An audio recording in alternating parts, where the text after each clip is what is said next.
Hey guys, what's up? Welcome back here to today's edition of Intuitive Angling, and appreciate you guys swinging by the channel to check out the video. And just wanted to do a follow-up video on the one I did yesterday about getting disqualified on the final day of the Toyota Series tournament up at Lake of the Ozarks. You know, I made the championship Saturday there. I got disqualified on that final day. And if you guys saw the video, I explained a little bit about what happened. But I want to clarify some stuff because there were some comments from people in there that were a little foggy on exactly what went down. So I want to go over in exact detail about what happened here in today's video and you know, sort of get it out in the air, because you know when something like this happens, there's always people that have a field day with it, and they love this type of drama. So we're gonna get it out in the open. I'm gonna tell you exactly what went down.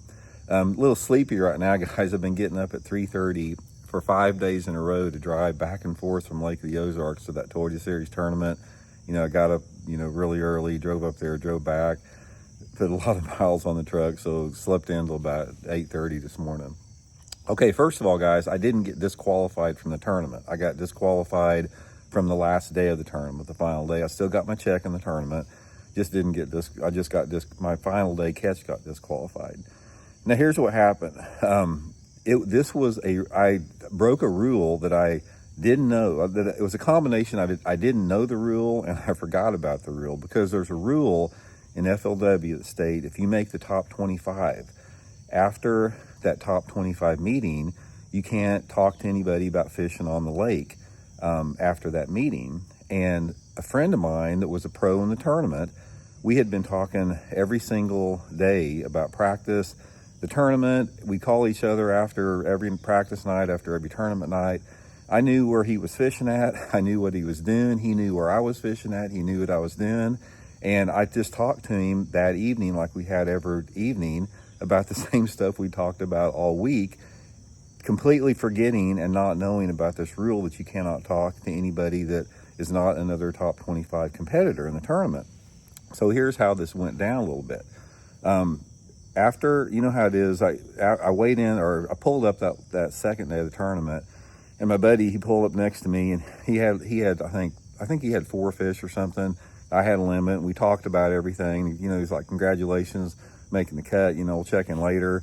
So I went and weighed in, made the top 25. And when I got up to the trailer to get my trailer that afternoon, or that evening, after I weighed in, I had a blowout on my trailer tire. And so I took it in, and I was in first flight, so I had time to get it fixed before the top 25 meeting. So I went in and got the tire fixed, and it took a little longer than what I thought, and I showed up a couple minutes late to the meeting, you know, because I went straight back to the tournament meeting. And apparently in that minute or two or whatever that I wasn't there, the tournament director, Mark Watley, talked about that you can't you can't talk to anybody, even if they were in the tournament, if they're not in the top 25. So we can't talk to any of our other pros that were in the tournament unless they made the top 25. So I didn't hear that.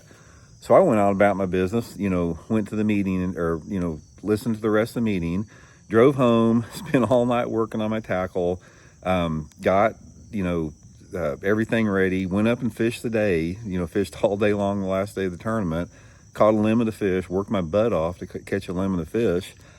And I'm all excited because, you know, I got a limit. It's the last day of the tournament.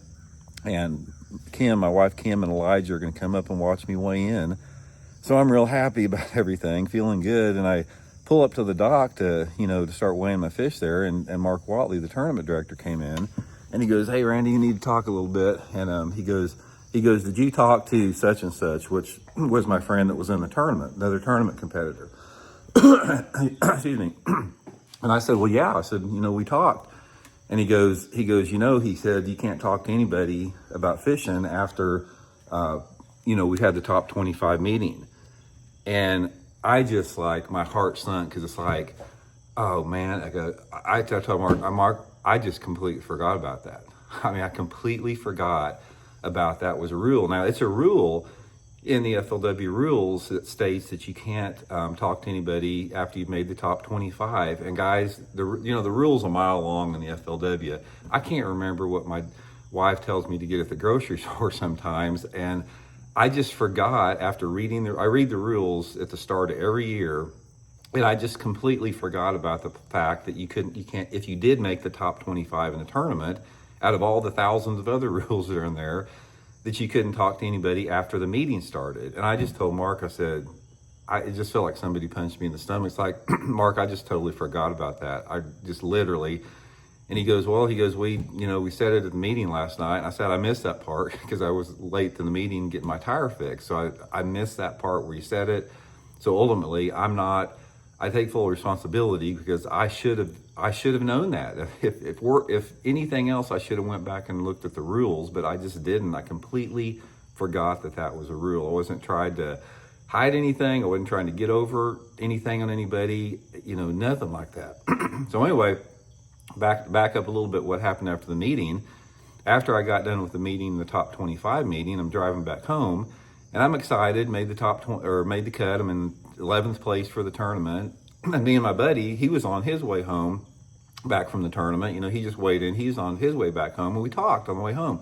We talked like 30 minutes after the meeting.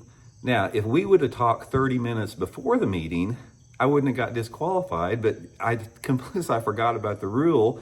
I didn't even think about the rule. We talked 30 minutes after the meeting, which wouldn't have made any difference whatsoever if we would have talked 30 minutes before, because he wasn't going to make the cut. He knew I was going to make the cut, and we just talked and didn't think anything about it.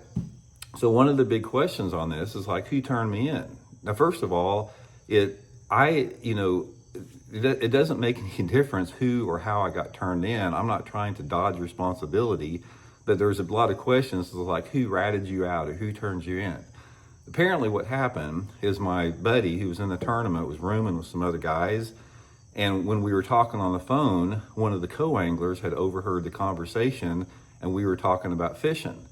And then apparently what happened is this co-angler the next day turned me in after overhearing the conversation with my buddy who was another pro in the tournament. Now here's the only problem I have with that. If this co-angler would have known that we were breaking a rule, why didn't he say to my buddy why he overheard the conversation and say, hey man, he goes, make sure you don't talk about fishing because it's after the cutoff. It's after the top 25 meeting.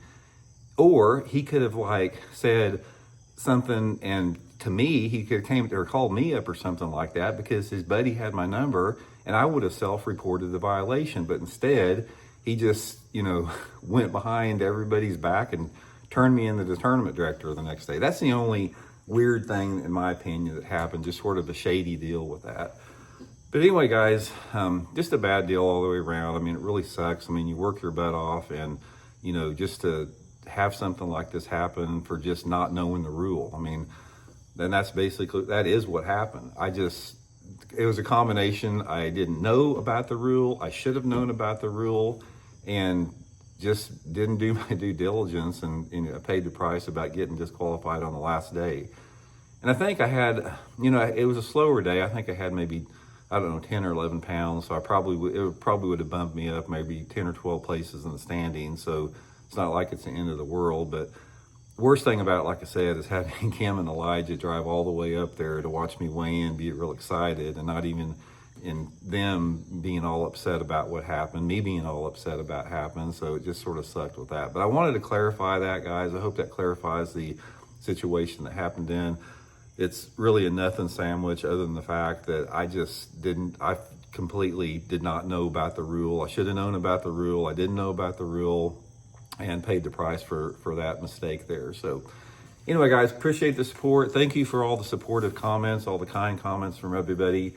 And for all you haters out there that just thought this was the funniest thing in the world, you might want to re-examine a point of perspective. If you revel in somebody's hardship, you might want to take a closer look internally at yourself. So I think that's something we should all learn something from. Anyway, thanks a lot, guys. We'll talk later.